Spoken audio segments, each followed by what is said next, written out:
QLD로 시작했는데도 계좌가 안 늘어서 답답하셨죠.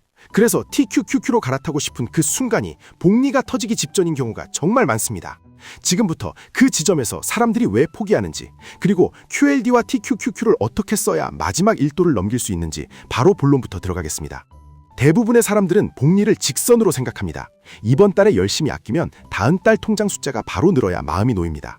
그런데 QLD든 TQQQ든 돈이 불어나는 방식은 직선이 아니라 곡선입니다. 초반에는 무섭도록 티가 안 납니다. 그 티 안 나는 구간이 바로 여러분을 흔드는 구간입니다. 아무 일도 안 일어나는 것처럼 보이는 지루함의 구간. 여기서 사람들은 스스로 결론을 내립니다. 나는 안 되는 사람이다. 시장은 나랑 안 맞는다. 그래서 리셋합니다. 통장을 다시 0으로 만들고 다시 처음부터 시작합니다. 그리고 그 리셋을 몇 번 반복하는 순간 복리는 영영 내 인생에 오지 않습니다. 여기서 QLD와 TQQQ의 역할이 갈립니다. 둘 다 같은 방향을 바라봅니다. 나스닥 100이 오르면 같이 오르고 떨어지면 같이 떨어집니다.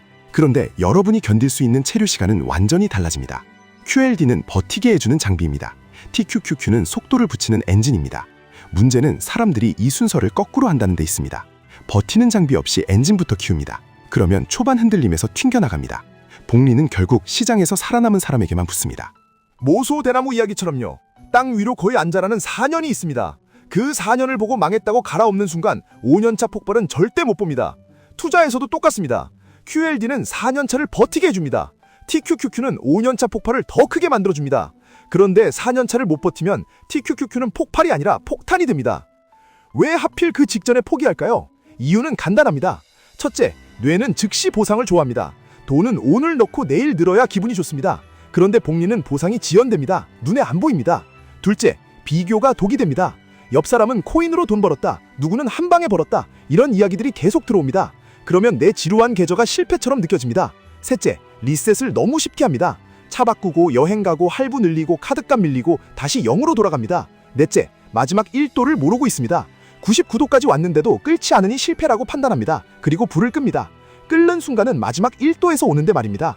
여기서부터는 그냥 참아라 같은 소리가 아닙니다. QLD와 TQQQ를 실제로 어떻게 배치해야 여러분의 뇌가 포기 버튼을 누르기 전에 시스템이 먼저 움직이게 만들 수 있는지 실전으로 들어가겠습니다. 첫 번째는 자동화입니다. 의지로는 절대 못 갑니다. 월급날에 마음이 약해지는 건 정상입니다. 그래서 월급이 들어오자마자 투자 계좌로 자동이체가 빠져나가게 만드셔야 합니다. 그리고 그 자동이체가 들어가면 QLD가 기본으로 깔리게 하셔야 합니다. QLD를 바닥에 깔아두면 시장에 계속 남아있는 시간이 늘어납니다. 그 시간이 복리를 부릅니다. TQQQ는 그 다음입니다. 자동화는 여러분의 감정을 무력화시키는 가장 강력한 도구입니다. 감정이 개입하는 순간 손이 계좌를 망칩니다. 두 번째는 규칙을 딱 하나로 줄이는 겁니다. 규칙이 많으면 결국 예외를 만들고 그 예외가 리셋으로 갑니다. 예를 들어 이렇게만 정하셔도 됩니다. 기본은 QLD 중심으로 간다. 단 나스닥 100이 단기 추세가 살아있을 때만 TQQQ 비중을 조금 올린다. 이 한 줄이면 됩니다. 여기서 단기 추세 기준은 복잡할 필요 없습니다. 여러분이 매일 뉴스 보는 것보다 딱 하나만 보시면 됩니다. QQQ의 21선 위냐 아래냐. 21선 위면 QLD로 기본을 지키면서 TQQQ를 소량 추가. 21선 아래면 TQQQ 추가를 멈추고 QLD로만 적립. 이렇게 하면 흔들리는 구간에서 TQQQ로 멘탈이 찢어지는 걸 막을 수 있습니다. 세 번째는 지루함을 성공 신호로 다시 정의하는 겁니다. 투자 생활이 재밌으면 위험합니다. 아침마다 주식창을 열 때 심장이 뛰고 하루 종일 가격을 확인하고 댓글을 보고 단타 욕구가 올라오면 그건 투자라기보다 자극을 소비하는 쪽에 가깝습니다. 반대로 QLD를 꾸준히 쌓아가면서 별일 없는 날들이 길게 이어지면 지루합니다. 바로 그 지루함이 정상입니다. 그 지루함이 복리의 바닥입니다. 그 바닥이 단단해야 위에서 TQQQ가 속도를 붙일 때도 계좌가 무너지지 않습니다. 네 번째는 스노우볼 코어를 먼저 만드는 겁니다. 눈덩이는 작을 때는 굴려도 티가 안 납니다. 그래서 사람들은 여기서 포기합니다. 그런데 코어가 커지면 같은 기울기에서도 커지는 속도가 다릅니다. 이 구간에서 QLD는 코어를 만들기에 적합합니다. 변동성이 상대적으로 덜해서 시장에서 튕겨나갈 확률이 낮아집니다. 코어가 생기면 그때 TQQQ는 정말 무서운 가속장치가 됩니다. 코어 없이 TQQQ로만 가는 건 작은 눈뭉치에 터보를 다는 것과 비슷합니다. 방향이 조금만 틀어져도 벽에 박습니다. 다섯 번째는 수익률보다 유지기간을 최우선으로 두는 겁니다. 대부분은 연 몇 %를 벌까만 생각합니다. 그런데 진짜 중요한 건 몇 년을 버틸 수 있느냐입니다. QLD는 유지기간을 늘려줍니다. TQQQ는 유지기간을 줄이기도 합니다. 그래서 기본값이 중요합니다. 기본값은 QLD, 옵션이 TQQQ, 이 순서가 맞습니다.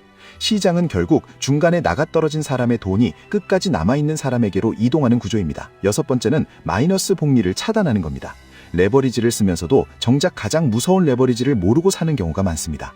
카드 리볼빙, 고금리 할부, 마이너스 통장, 이런 것들이야말로 진짜 복리로 여러분을 잡아먹습니다. 이걸 끊지 않으면 QLD를 사고 TQQQ를 사도 밑에서 새는 물이 더 큽니다. 이자를 줄이는 건 확정 수익과 같습니다. 투자 스킬보다 먼저 구멍 막는 스킬이 필요합니다. 일곱 번째는 정보 다이어트입니다. 매일 쏟아지는 뉴스와 영상의 대부분은 소음입니다. 소음은 멘탈을 흔듭니다. 멘탈이 흔들리면 리셋이 나옵니다. 여러분은 정보를 많이 아는 사람이 아니라 필요 없는 정보를 끊어낸 사람이 되어야 합니다. 매일 보는 건 딱 3가지로 줄이셔도 됩니다.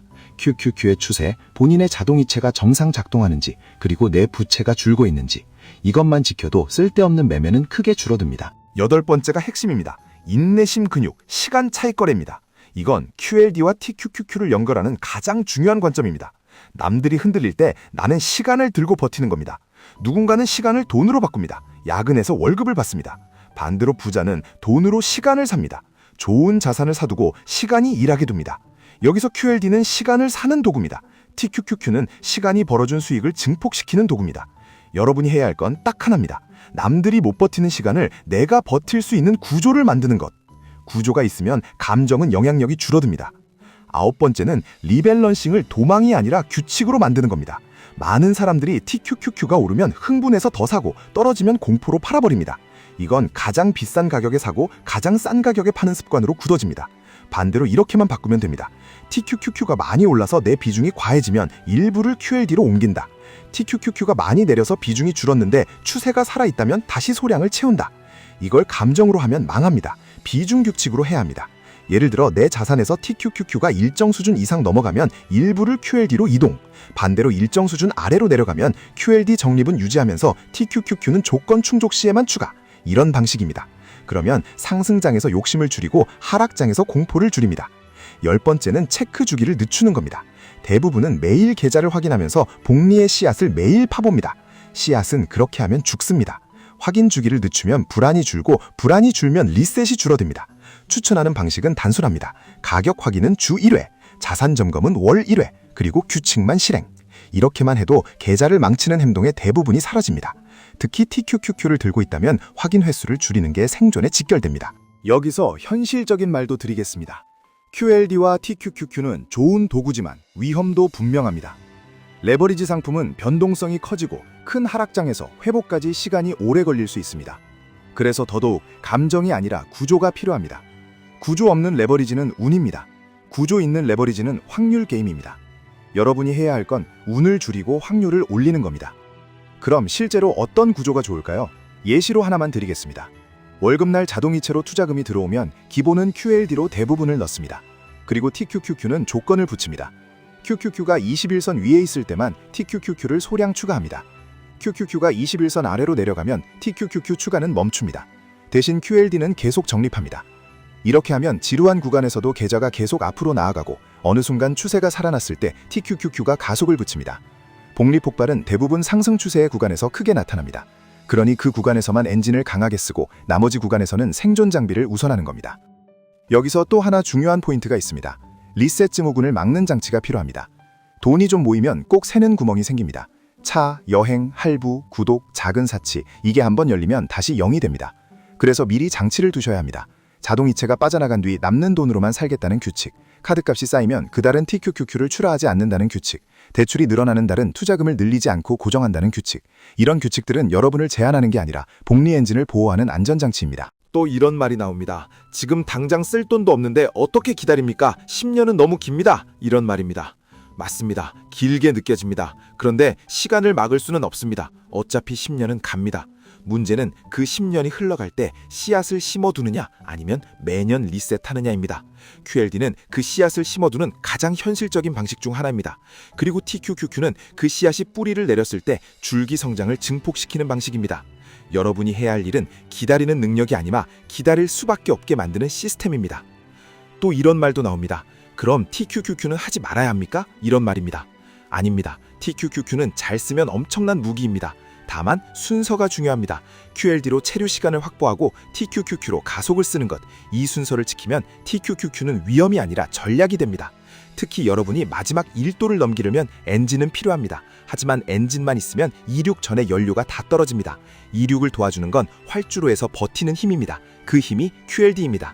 그리고 마지막으로 가장 중요한 질문이 나옵니다. 언제 복리가 터집니까? 언제 5년차가 옵니까? 정답은 하나입니다. 아무도 모릅니다. 그래서 시장에 계속 발을 담그고 있어야 합니다. 잠깐 나갔다가 돌아오면 그 찰나를 놓칠 수 있습니다. 복리의 폭발은 준비된 사람에게 예고 없이 옵니다. 그리고 그 폭발을 내 걸로 만드는 건 내가 그 자리에 있었느냐입니다. QLD는 내가 그 자리에 계속 있게 해줍니다. TQQQ는 그 폭발의 크기를 키워줍니다. 결국 둘은 연결되어 있습니다. 생존과 가속, 버팀과 폭발, 지루함과 기적. 오늘 여러분이 당장 할 일은 하나입니다. 은행 앱을 여시고 자동이체 하나를 걸어두세요. 금액은 작아도 됩니다. 중요한 건 시스템입니다. 그리고 두 번째로 내 리셋 버튼이 뭔지 하나만 찾아서 막으세요. 할부인지 구독인지 카드 습관인지 그 구멍 하나를 시멘트로 막으세요. 그렇게 한 달만 가도 여러분은 이미 대부분 사람들을 추월하기 시작합니다. 왜냐하면 대부분은 바로 그 직전에 포기하니까요. 여러분은 그 직전에 버티는 쪽으로 가시면 됩니다. QLD로 버티고 TQQQ로 가속하고 무엇보다 리셋을 끊으시면 됩니다. 복리의 마지막 1도는 특별한 재능이 아니라 특별한 규칙에서 나옵니다. 지금까지 1분 투자 하이젠버그였습니다.